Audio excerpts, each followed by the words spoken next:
Kasi yesterday I shared this video concerning yung sins of omission, yung mga bagay-bagay na dapat nating ginagawa but we don't do it because of the lack of pagmamalasakit 'no, sa ibang tao. And, okay, so here's the thing. I'm one of those people, hindi ako nagmamalinis. I share these videos not to tell you na malinis ako, na mabuti akong tao. In fact, I'm gonna keep sharing videos such as these to point to you that I am one of the wicked people. Masama ako na tao, hindi ako mabuting tao. I am a Christian.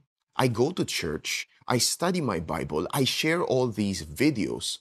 But there is enough residual evil inside of me. Well, if you can say it's residual, no? The reality is napakadaming masama na bagay sa loob ng puso ko, no? Let me give you an example. Pagkatapos ko ng gumawa ng video na 'to, pagkababa ko sa kotse, when I encounter someone na kinat ako, someone, no, makikipagbaragan sa akin sa kalsada, guess what? Most likely, I'm gonna struggle, no, kung papatulan ko ba yung tao o hindi, no? And I think that's the thing about being self-righteous.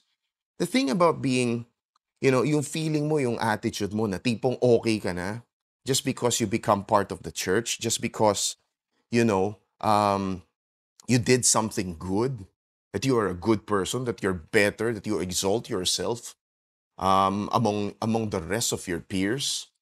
That is quite dangerous, no? Yung self-righteousness, it's quite opportunistic, no? That sense of vanity. Napaka-opportunista nito kasi, yun nga, no?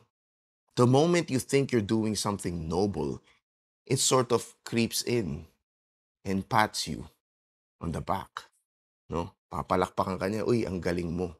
Ang masama niyan, you allow this thing to continue on, mamaya konti, you're already, no, kumbaga sa ano, kumakaliwa ka na. Hindi mo napapansin. Umpisa maganda ang intensyon mo, eh, to share, to do all these good things, to help people. But the moment pinalakpakan mo sarili mo, the moment that you lift yourself up and say that you are better than the rest, patay ka. Diyan ka babagsak, diyan ka magkakamali. And that's exactly what I'm telling you. Ganun ako, no? That's why I need to do a quick check. And every time something happens, it reminds me of how wicked I am. The Bible tells us that our hearts are incurably wicked. And that's true. That's real.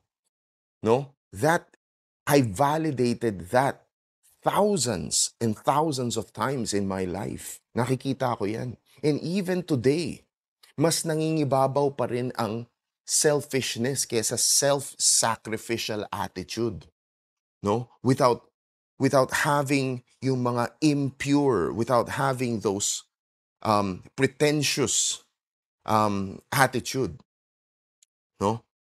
And all of us, we need to do a self-check. We need to come humbly to God. Hindi yung nagmamalaki ka na, "Hey, napakabuti kong tao, Lord. Ang dami kong ginawa para sa'yo." The reality is, pag lumapit ka sa Panginoon, the more you come close to God, the more you realize of how far, no, you've really fallen from the standards of God, from the grace of God. And that should really awaken you to the reality na tayo ay minahal even though we are not worthy. Na binigay niya ang buhay natin. Binigay niya ang buhay niya para sa atin. We are criminals. We are wicked people, undeserving of God's love. But He did it for us while we were yet sinners, while we still considered Him as enemies, while we were yet enemies of God. No? So think about that. God bless.